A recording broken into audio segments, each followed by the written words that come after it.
And welcome to the Meta Mind Shift Show. I am your host. My name is NiKole.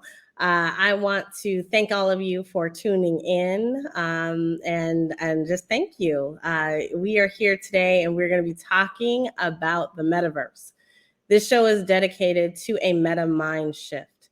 And what is that? That is the shift from your current reality to understanding and preparing for the metaverse that is to come. The metaverse. The metaverse is coming. The metaverse is coming. The metaverse is coming. People are building up the metaverse all around us. And so regardless of whether you are in cryptocurrency or you're thinking about NFTs, or you haven't even started your journey into thinking about how the metaverse can affect you, this is a show for you. We talk to entrepreneurs, we talk to world builders, and we talk to people who are just metaverse curious. I am delighted to have all of you here and watching across the world this evening. I am your host. Some call me the Metaverse Goddess, others call me NiKole. My name is NiKole Maxwell, and I am here to take you on a journey into the future. Before we get started today, I want to just let you know that you're in the right place. We have some amazing things happening today, and we have a special guest that I can't even tell you how excited I am to have this person with us. We are, in fact, in for a treat. We are going to have with us here today a one-of-a-kind person. His name is Mr. Warrington Hudlin. He is a producer, a director, an actor. He is an organizer and disruptor, a content creator of motion pictures, television, virtual reality. Y'all probably know him from amazing films such as House Party, BOOMERANG, and BEBE KIDS. He is the president of the BFF, also known as the Black Filmmaker Foundation. And he's here today because he is a Metaverse creator. He is the creator, the innovator of WeWatchTogether.us. And so you guys, when we come back from commercial, we are going to have a conversation with Mr. Warrington Hudlin. And we are going to talk about a few things, including the metaverse, including all things futuristic. And we're just going to get to know him a little bit. And so I am extremely excited to have him with us today. And while we are doing that, we're going to go ahead and watch a message from our sponsors. And then we will come back and we'll have Mr. Hudlin on the show with us. So thank you for tuning in. Get comfortable, grab some popcorn, grab your favorite drink, and tap in.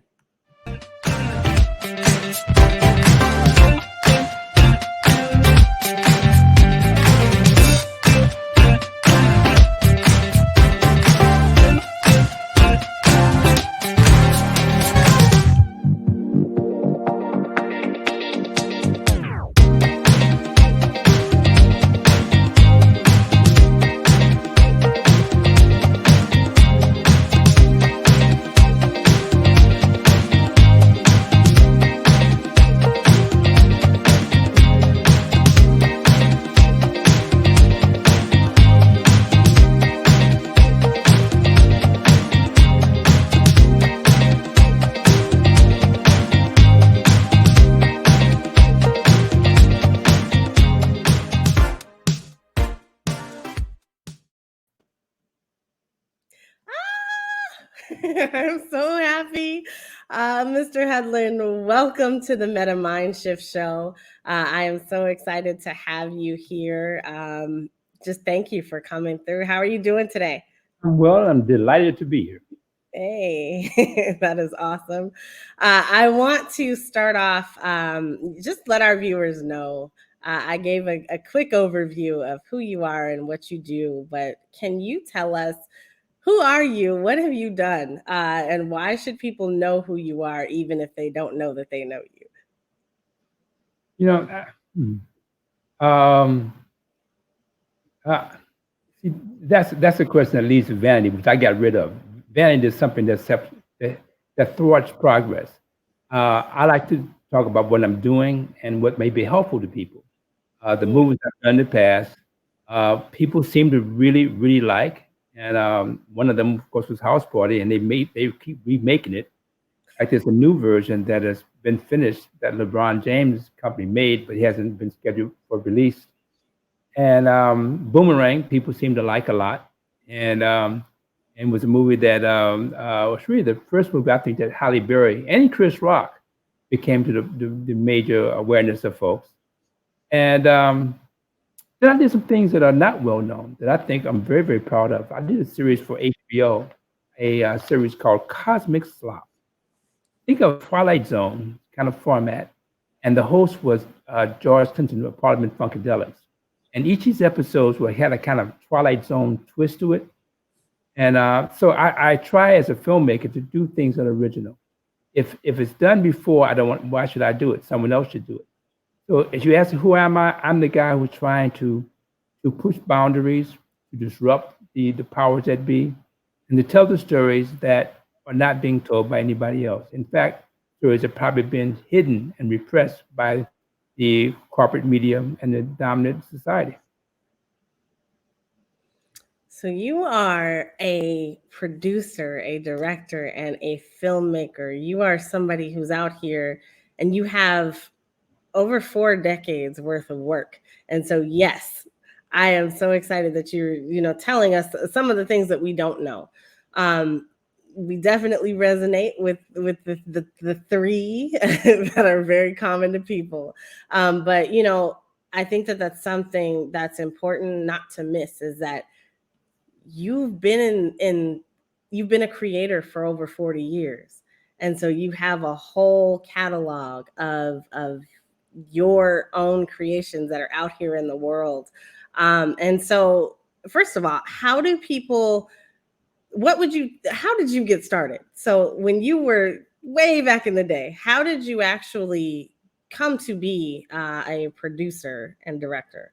I was in college. I was walking down the street, and I saw a movie plan. Had a very unusual poster, and the poster said, "Sweet Sweetback's Badass Song." Unusual name for a movie. So I bought a ticket and I went inside. So the movie started, and it said, Sweetback's Badass Storm Song starring the Black community." Mm. Really? What kind of movie is this? And in the story, this character called Sweetback, who got into a conflict with the police. It was a police brutality, and he interceded, and he killed the police who were beating up this young black man. For the next 90 minutes, they chased him. And the thing that, by the way, the director's name is Melvin Van Peebles, who ended up being my godfather. He got away. And I thought that if you look at the history of black people in Hollywood cinema, black people not only get killed, but they get killed usually in the first 5 minutes. So Melvin Van Peebles came in and completely disrupted the dominant American cinematic narrative. And so I said, oh, I got to be like this guy. So while I went to college and not thinking about film, when I saw what he accomplished and the possibilities what storytelling can do, I said, I switched. I switched over, became a filmmaker because being inspired by Melvin Van Peebles. Wow. Inspired by Melvin Van Peebles. And so Van Peebles, you said that's your godfather. That is amazing. So yeah, Van Peebles is a great name. And I'm sure that has something to do with Mario Van Peebles, or no? That's his father. That's Mario is his son. And Mario very generously refers to me as his big brother. Because I'd met Mel at a film festival in France back in the late 70s. We've been friends ever since. He passed away last fall, but he was 89 years old, so he had a very strong run. Wow. Wow. This is awesome. This is amazing. And it's interesting because it's generational, right? So we're talking about the future. The show is always about the future. So I wanted to dip into the past just a little bit, but we are definitely gonna dive into the future. Oh, go ahead. But you know what? I want you to feel comfortable, because if we don't know our past, we will know what we're building from. So I think that if there's any deficit in American life today, is that we don't really start with the past. And so I encourage you that impulse. Don't be shy about that. We stand on the work and of our people who preceded us, and I have been other great giants who have helped me along the way. And the work I do today is all based on what they gave me as a responsibility to continue what they accomplished.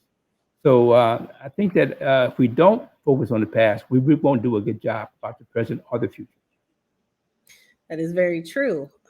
So let me ask you then, how long have you been future forward, thinking about the past? Like, how long have you been thinking about the future and the future in the metaverse?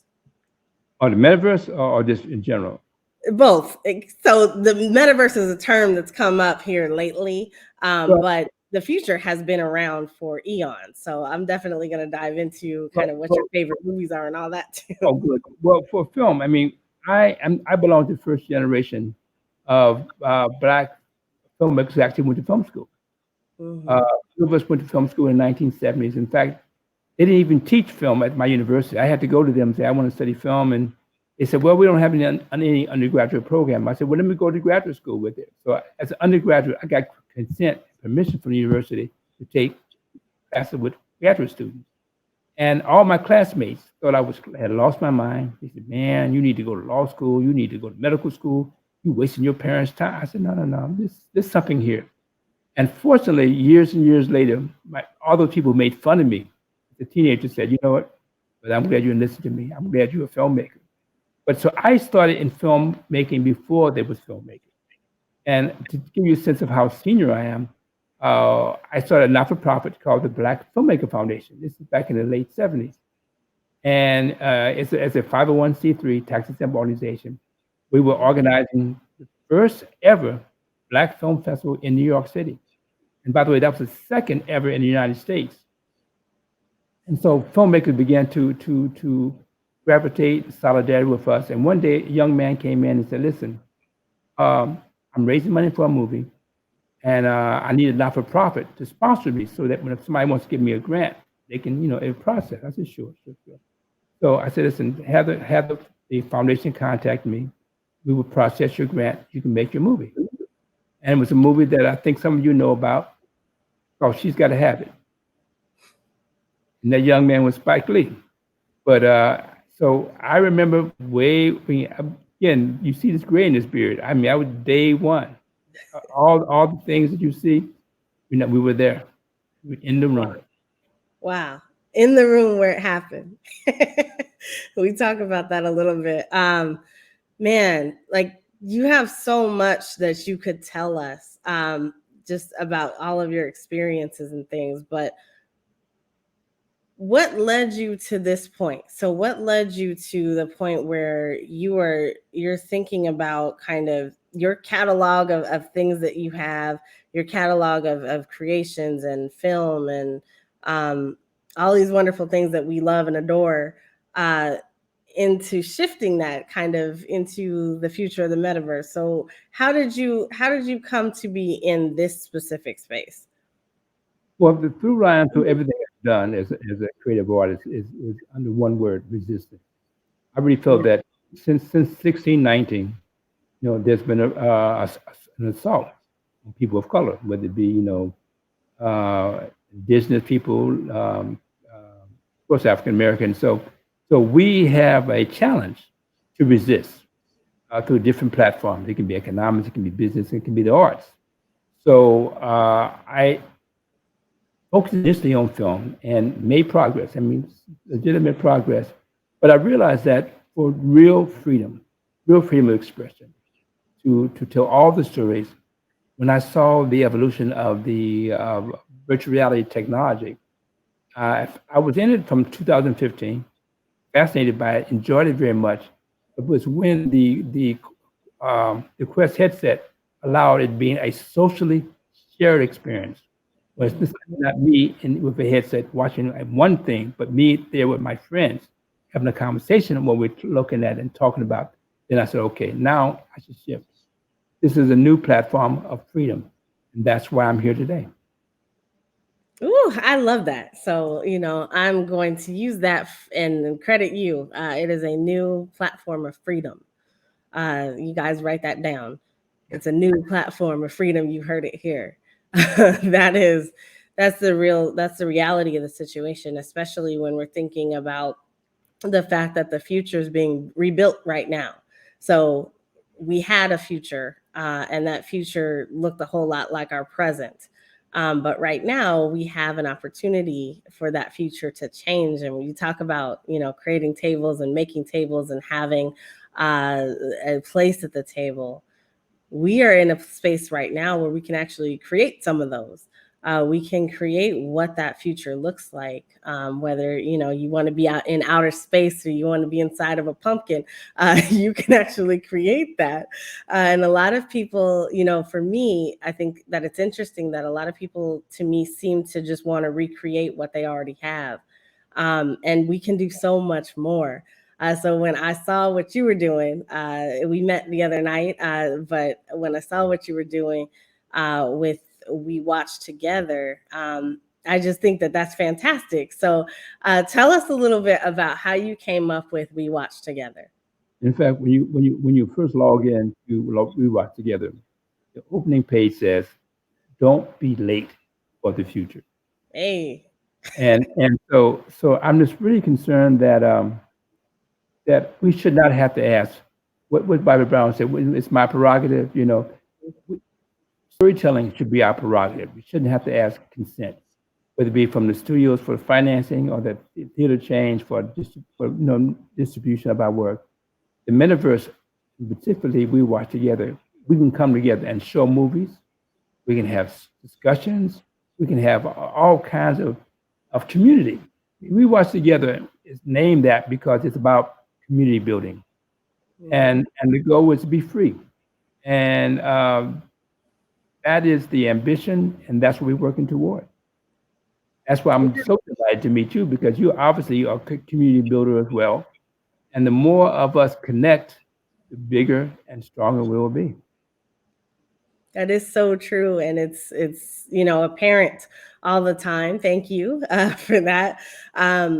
It's interesting to me because community is at the core of the decentralized space. So when you're thinking about Web3, community is what matters. So whether you've got an NFT project, whether that's an NFT project for art or for a film that's being distributed through the blockchain, or through music that's being released on the blockchain, like those things, the community surrounds them and they're what pushes it forward. And so to hear you say that about your metaverse, that is also extremely amazing to me as well.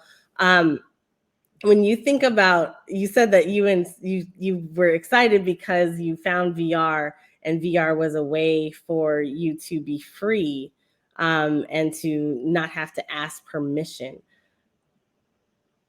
What do you think about the blockchain, and understanding that you may not know a whole lot, or kind of where you are inside of that discovery model, but what do you think about this blockchain? Well, I have a great friend. His name is Ken Alexander, and he is a blockchain wizard. And he's the guy who was encouraging me to get involved. He explained it to me. I'm a student, but I'm his student. He's like encouraged me to get involved. He's involved in crypto. He's done very well in crypto. And the other person who's my advisor and guidance is Ed Young, who you met the other day on the same program we met. And he's very involved in NFTs. In fact, he's got NFT hip hop, that he's launching. And so these spaces are people who really have done the work, figure out how it works and how it doesn't work. And so I follow them. I follow these people who have the investment, because all this space, because it's not only new, it's constantly changing. I often describe the work I've done in the metaverse. It's like building a plane in flight. I mean, literally every day, or not every day, but certainly every 30 days, it changes dramatically in ways that if you're not alert, you can't keep up. You can't fully realize the potentials. So it's exciting and wonderful. And the other coincidence, but that my full shift happened during the COVID period. I had a movie project. I said, I'm not going to have my actors or my crew, at risk. So I shifted all my energy to the metaverse, and got just as much creative satisfaction building that as I would on a movie set. So the timing always worked out really well. Wow. So you shifted from being a producer, from being a director, from being an actor to creating the space and the environment where those types of things are enjoyed.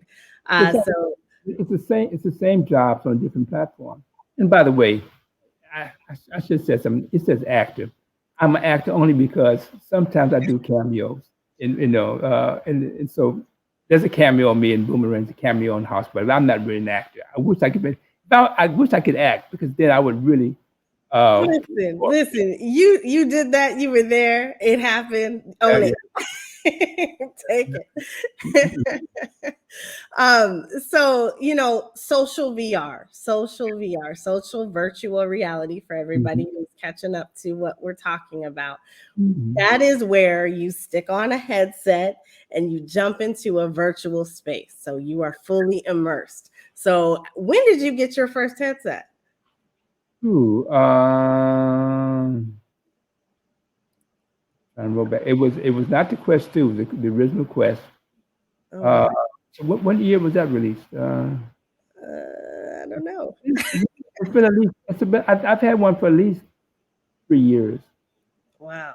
I had the original Quest, but let me give a shout out. The person who's responsible for my VR expertise and experience, a brother named Lauren Hammond.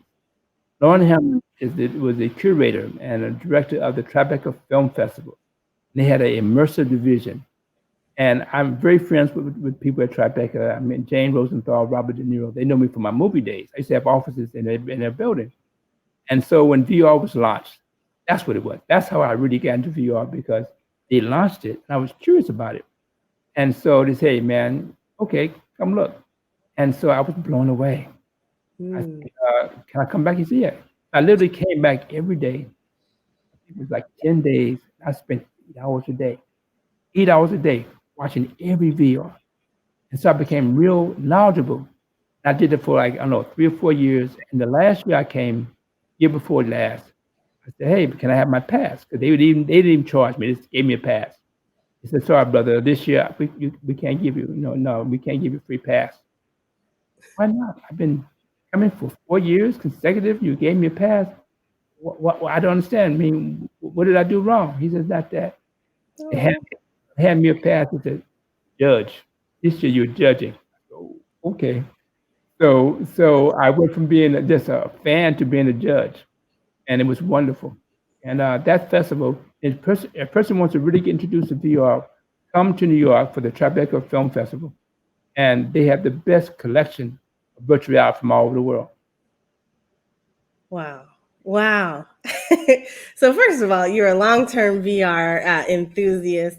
Second of all, you are a judge for one of the best festivals ever. That is awesome. And so you get to experience other people's experiences. So what they are creating, like, that's awesome. Yeah. How do you judge that? Well, you look, first of all, you meet the artist. What was their ambition?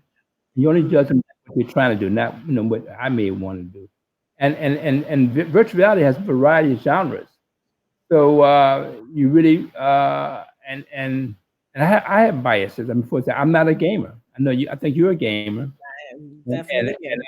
And Boogie is a gamer, but I don't come out of gaming. I come out of narrative, and so I like those things. So just again, judge people by what they say they want to do, not what you like or don't like. So I think it's there's a couple of VRs that was really just blew me away. People like Gabo Aroa, but he's a South Asian brother who done some. The film that he did VR was called Clouds Over Sidra. Amazing virtual reality. Oh my God, look at this! And over time, I saw different ones that were really just showed me the possibility of the work. And as you see that, you get inspired and you figure out what you can and cannot do. And the last time there's a new switch in VR where they have actors, and so actors in the experience. So you parts in VR. Okay, here's my face VR story. There's a VR experience called Jack, JACK. It was a long line. Oh my God, everybody wanted to go in. And so I said, hey man, hook me up. So sure enough, they let me cut the line. So this is VR, which it's early. So it had the big, heavy headset, and it was cables to it. It wasn't wireless. It was like, old school. So I go in, I felt like I got a diving suit on, right? And so it said, go in. So I walk in, and I'm in this VR experience. And everything looks very cartoonish. Mm-hmm. I'm looking around, and all of a sudden, this person comes in the room. And it's not human, it's not animal, I don't know what it was. From the waist S, it was like a fish or a bird, and it reached down, it was like a skeleton. It was just bizarre. And I was like, whoa, what is this? And so it started talking to me live, not recorded. And it was saying things like, I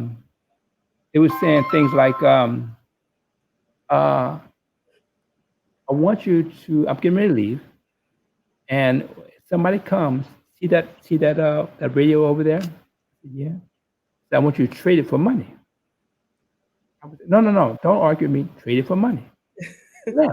Whoa, So I looked at the radio, and I thought the radio was something was, CGI, but I could touch it. It was a real radio. I said, wow.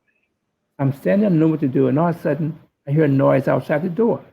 So I walked to the window, I pulled the curtains back, and this room I was in was on the lake. I go into the lake, and another creature, I don't know, it wasn't human, and it said, hey, I said, well, listen, I was told to trade this thing for some money. He said, no, I'm not gonna give you money. So I'm basically negotiating live with this. So finally, I said, I'll tell you what, I won't give you the money, but I'll trade you the radio for a bean.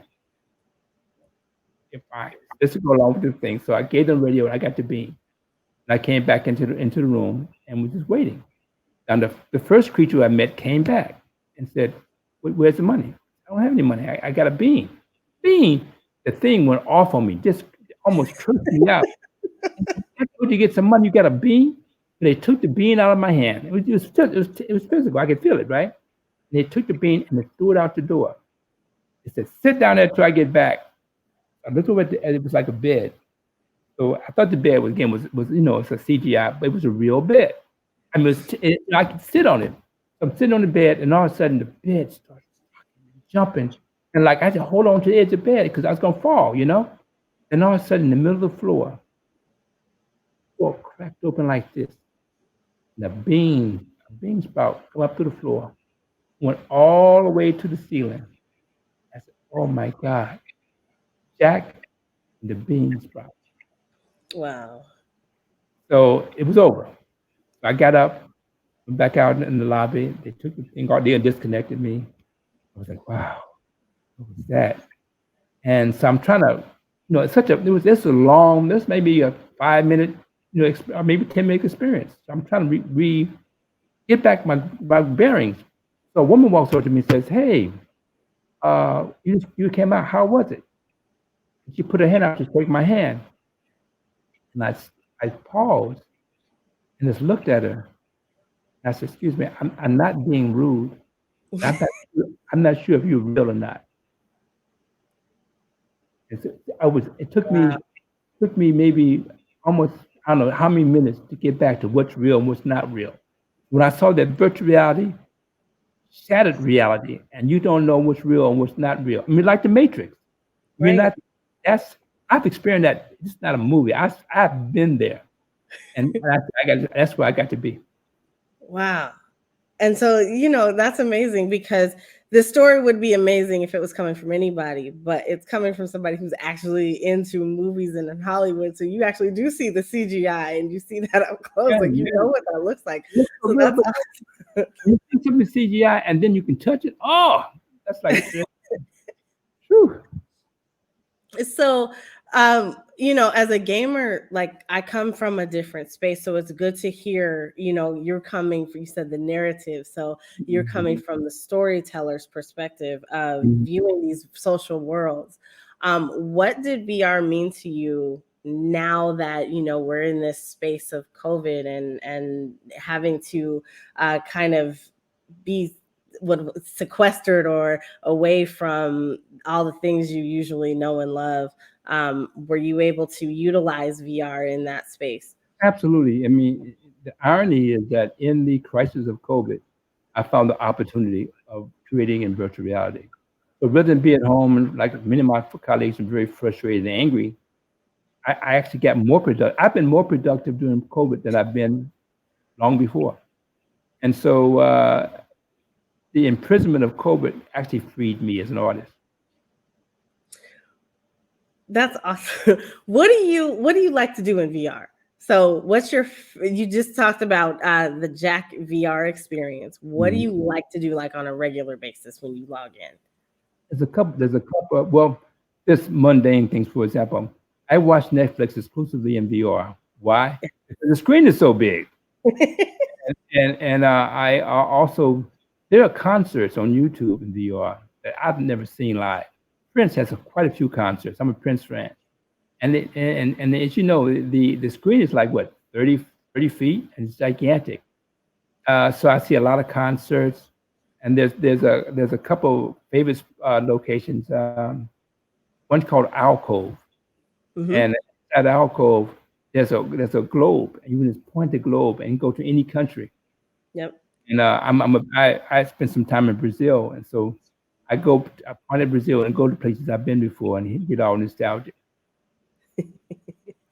I think that that's awesome. Have you branched out beyond your VR headset, or you said Quest, so you have a Quest headset. Have you tried any of the other ones that are out there? Are you looking to get into any of the other ones? But the one I'm waiting for, which is not available in the United States, is the Pico. Hmm. Yeah. Me too. Can't wait. Yes, that is going to be my jump off of Quest. I can't wait till the Pico comes out and it's available. Yeah. But So, oh, sorry, go ahead. no, since they raised the price $100, I mean, the Quest just went up for $100, more. Yep. And it makes it a really easy decision just to spend another 100 or so and get the other one. And so for me, my holdback on Quest is data. So do you ever think about the data and how it's transacting in your headset? I don't, and I probably should. We can have conversations about that for sure. But I think that it's amazing kind of what we can do when it comes to VR right now. But like I was saying, as a gamer, it's hard for me to love it 100%. Like I probably could not spend 8 hours in my headset right now. I'm amazed that you did. No, let me tell you, this is going to give you how addicted I am. Don't, promise not to laugh at me, okay? Okay, I will laugh. I actually went to sleep in my headset. Oh, I've done that. I've done that. Oh, Plenty okay, of times. then there's two of us. And but when I woke up, I was in a VR experience. So I said, "Where am I?" And I had to figure out where I am and figure out how to exit out. I was I was You I, were disoriented in VR. I was in alcove, and I don't know which country I was in. And of course, I take trips down the canals down to Venice, in the Venice canals, and so you just go everywhere. And so, but if you go to sleep and you wake up, you're still where you were where you left off. You Mhm. no, this is not real. This is I got to find my. And you have to climb your way back into reality, like Matrix. Yeah. What's the telephone to take you back? Yeah, I think that it's cool hearing you talk about this. Alcove is one of my favorite places. But we have a lot in common, don't we? Absolutely. And it probably shouldn't be, but it absolutely is. I feel it's comfortable to me. Because in Alcove, for everybody who doesn't know what that is, it's on your Quest store. You can call that up. But you're able to, have you changed out all your photos and made it? And that, 'cause I'm very sensitive about sharing things. And I tell you what, you should not like as much as I do. If who created Alcove? Oh, You don't know. I'm I ready don't for know.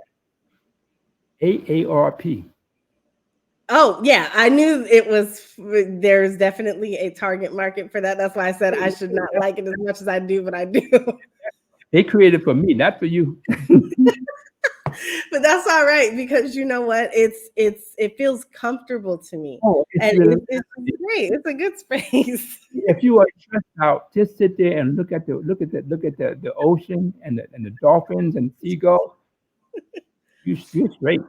You know what it is for me? A lot of the VR spaces, you have your avatar and Mm. you can move around, and regardless of whether you're immersed or you're in like a browser-based experience, you have some form of avatar.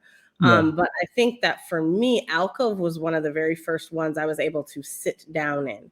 And I Mm. don't know why that's so important to me, but my avatar just never can rest. And so I really liked being able to sit down in Alcove. You know, And now there's a lot more other experiences that let you sit, like your avatar actually just kind of in sit. Alcove, have you taken the VR bus in Alcove? The VR bus? No. Okay, you and I have to do this together. All right. We we can pick the bus. I've done it many times by myself. Now I have a partner. It's a double-decker bus that goes through Paris, that goes to, if I take one in New York City, I mean, you literally on a double-decker bus, go on the streets. In fact, I know New York. I live in New York. You go from 57th Street all the way down to Canal Street, sitting on a double-decker, looking out. So if I meet you, we can sit there and take the tour together and talk. How You cool is know, that? I've definitely done stuff like that. So I've walked through kind of like a marketplace in Mhm. I want to say it was Marrakesh or somewhere, Sure. but I've done little things like that. So I do that, but I'm gonna go check that out too now. Yeah. That is really awesome. Mhm. So when you think about social VR, Yes. do you invite people to your alcove experience, or do you just is that the space where you I are by have yourself? have to say, now that I met you, I will. I have not. Not enough people have VR, and some people just don't get it. They have it, but they don't feel it as much. Because I met Boogie, and I met you, and now I'm beginning to meet people who are really into it. So now I have some friends, who Yeah. get it. Don't have to explain it, and they with the program. And see, that's the thing, right? Is that we all kind of love this. And so at some point we found it and fell in love and it was great. But there are a lot of other people who find VR and they are challenged in some kind of way. So either they don't acclimate right away, and so there's some people who they get motion sickness when Yeah. they first start. Did you have any of those kind of things? No, and I had some really close friends who got motion sickness. Mm-hmm. The one guy who was a good friend, he said he found that chewing gum Mm-hmm. would mitigate the motion sickness. And there's one guy who's a really good friend of mine, and he's a top theater producer. And I would try and convince him that you could do theater in VR. But he had terrible. I mean, he had eye strain. He had a terrible experience. So, Mm-hmm. this morning when you go into Horizon World, they say if you're photosensitive, you could have seizures. So it's not for everybody, but I think it's for most people. Yeah. And I'm excited about that. So on the flip side of VR, we have AR. Yes. So have you gotten into augmented reality? And are you excited about that at all? Do you have any plans in AR? I do. I have not done enough. Let me tell you what I have. What we got back there? Wayfair Ray-Ban stories. All right. You know what to say? I don't. What is that? Oh my God. Okay, because Are those the glasses? Ray-Ban glasses, Hey. AR activated, interlock with Spotify and Facebook. You can take phone calls, see AR, check your email. It's ridiculous, and it is like state of the art stuff. And because fortunately I'm known, people say, "Check this out. What do you think?" And that's what I got. Hey, I want them to know me too.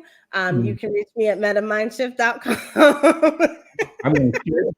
This is recorded, so I will share the clip with them. Hey, thank you. And anybody else who wants to send us some stuff, we could try it out here, right here on the show. I have some great friends at Meta and who've really been very supportive, and I appreciate them so much. Okay. And so that is awesome. It's always good to have friends and collect them throughout these spaces because you're not just going to be in one. So you have mentioned a couple different spaces. So one is Horizons. You've mentioned Alcove.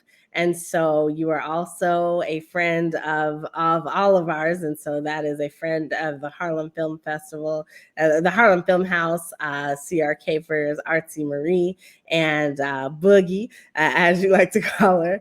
And that is over in Altspace. So how did you first hook up with them? What was your first experience in Altspace? I had gone to Outspace because I'm also an advisor to the Universal Hip Hop Museum. They're building a space in Outspace. But when I met CR or Child Boogie, as she calls herself, how says she names her avatar. I remember what the. Oh, I know what it was. I know what it was. There was a filmmaker who, she was talking to me about showing films in my space. We watched together, and I couldn't get a date that worked out. He said, "Okay, I go to this other one, Harlem Film House." So then CR asked me, "Would you do the moderator discussion?" I said, "Sure." So we went to Harlem Film House, showed the film, then the Q&A.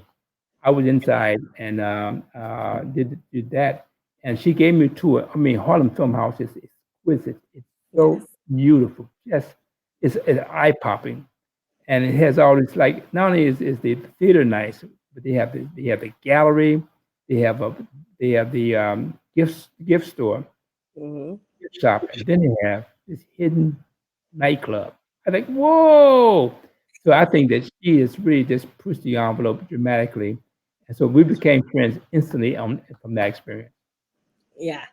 And that experience is created by Artsy, and Artsy is a VR world builder. The Boom Boom Room is definitely that little secret spot that you can get into in there.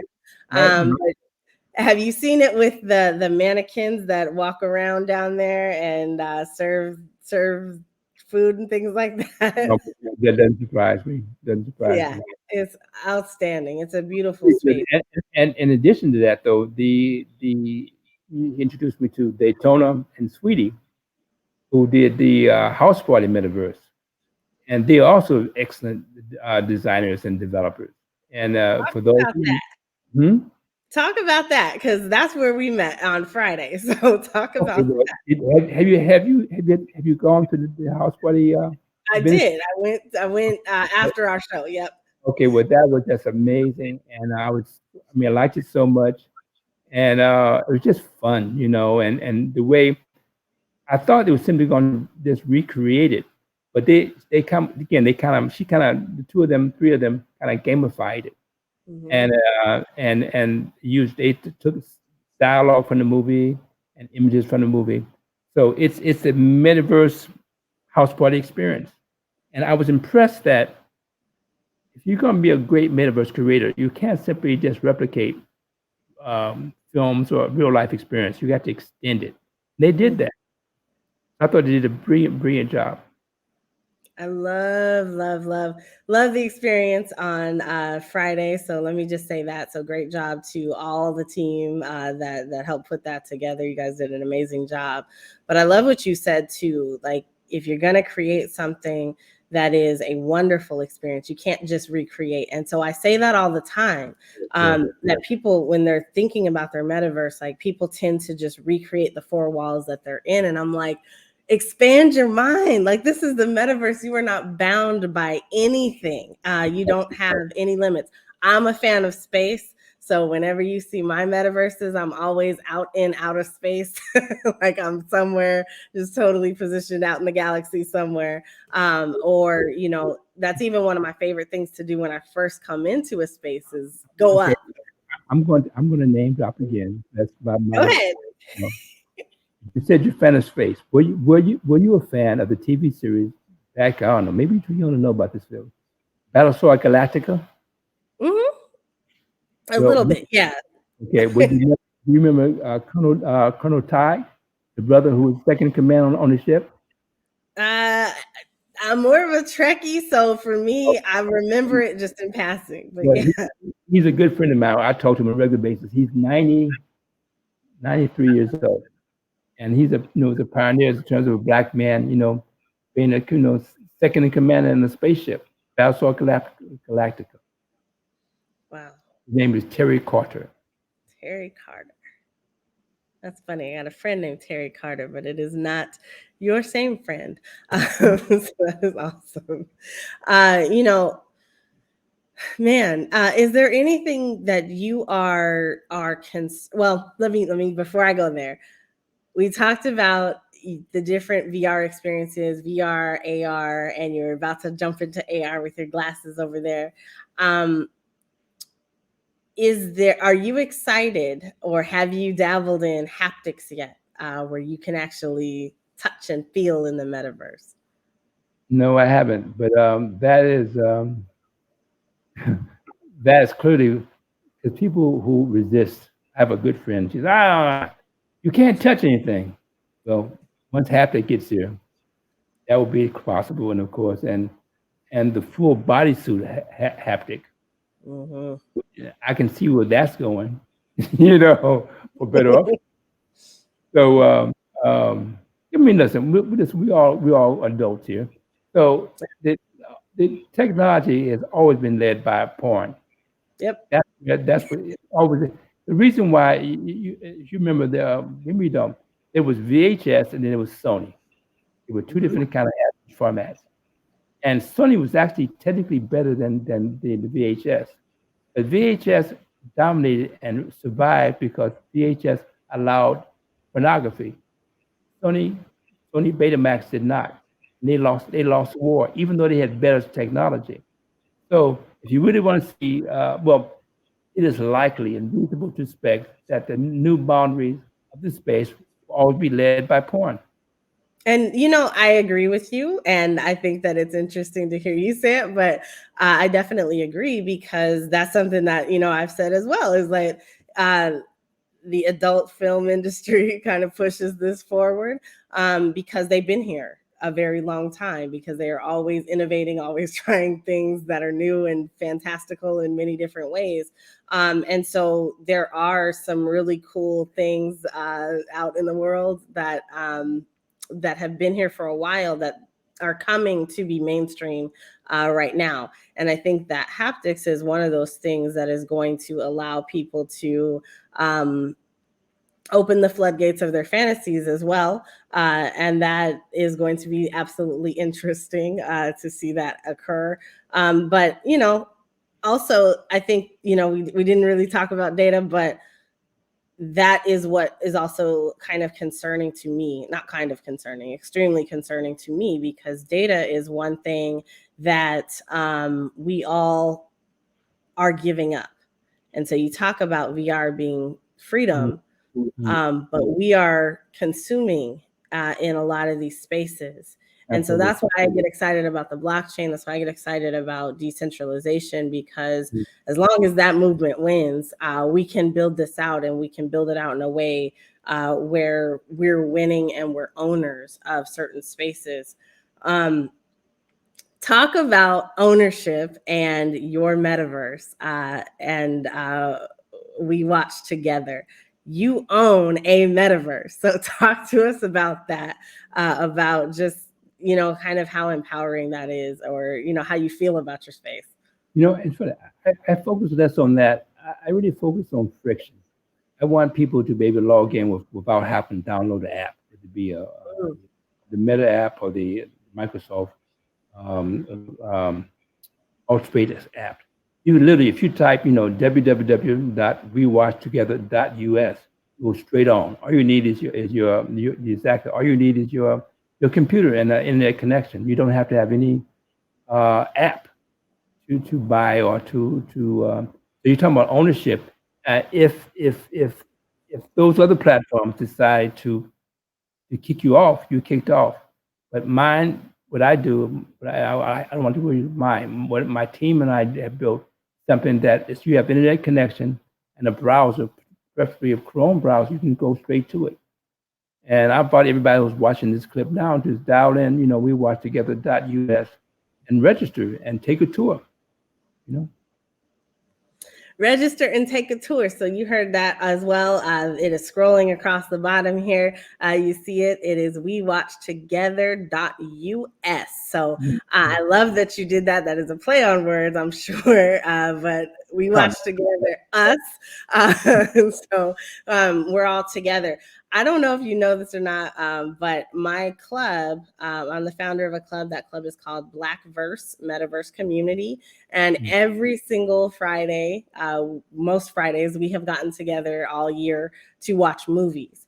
And so I am really excited to be able to offer this as a space to my folks to get together and watch some movies. We're going to make that work somehow. But I think that, it's really cool that, we've been looking for a solution. So we started off, we started off all of us watching in our headsets, or I was actually watching in my headset and then streaming it so that others could watch, depending on what the film was.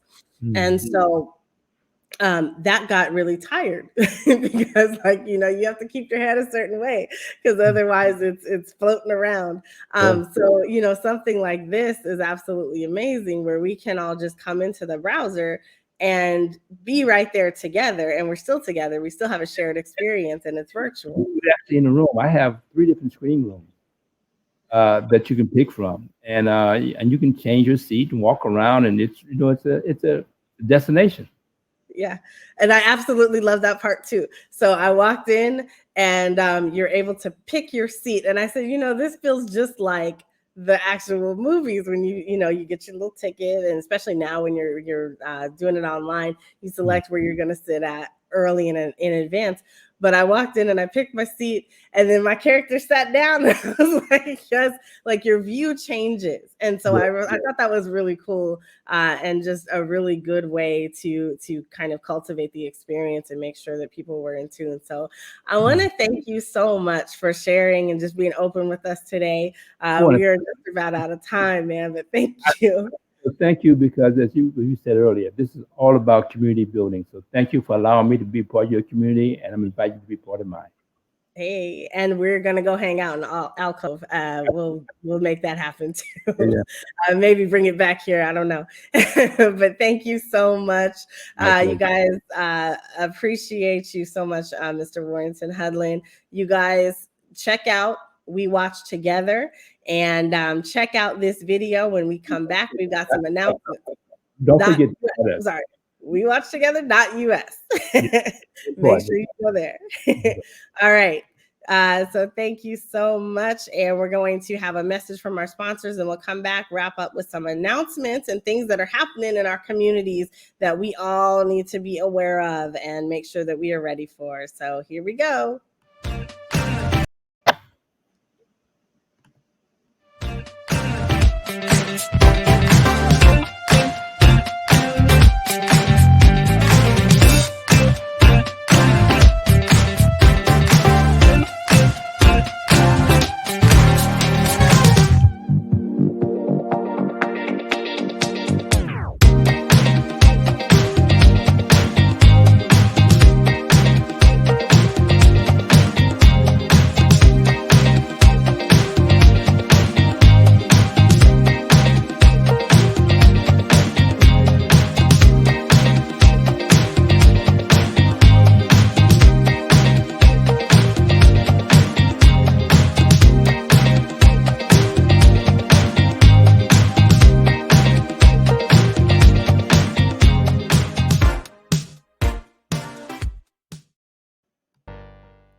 everyone. Thank you so much for being here. I want to say that I appreciate all of you for tapping in and watching with us. And, we've got some really cool things that are happening in our space over the next couple of weeks. First of all, we have, thank you. We've got some comments from the folks that are watching. And so I want to say thank you so much to Mr. Warrington Hudlin. I can't wait. We'll have you back on the show and we'll hang out in Alcove. But next up, you guys, I want to make you aware of something that is happening right here, right now. So the Blackverse Summit is coming. The power of decentralization is real. We are hopping into the metaverse, you guys, right here, right now. Go to blackverse.io/summit and get your tickets. Tickets are on sale right now.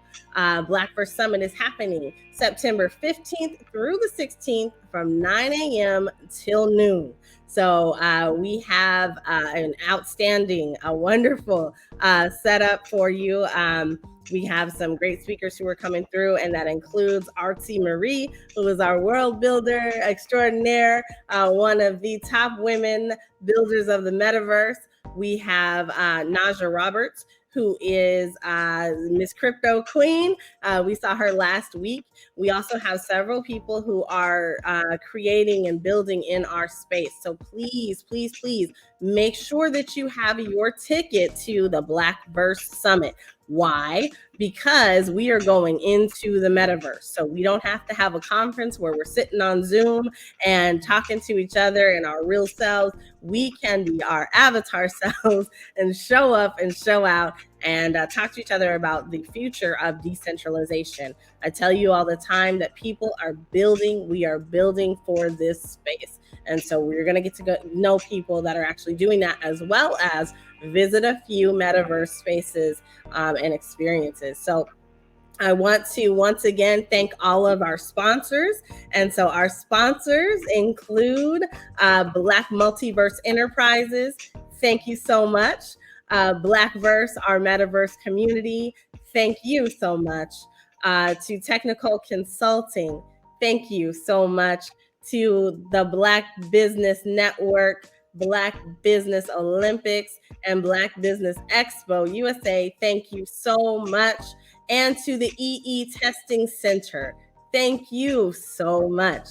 I also want to make a quick announcement that is letting folks know that the Black Business Olympics is happening September 19th through the 25th. So if you want to see Black business owners on 24/7, please tap in to your local Facebook and go to Black Business Expo USA.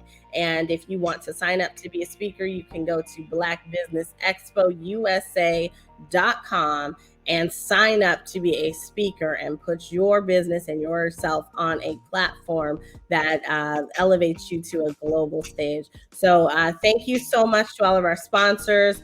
We appreciate you. And thank you to Artsy Marie. Catch us next week. We're going to be talking all about avatars next week. Don't forget to like, subscribe, follow, and download wherever you are. I appreciate you all. Have a wonderful day. This is NiKole, and my voice is resting.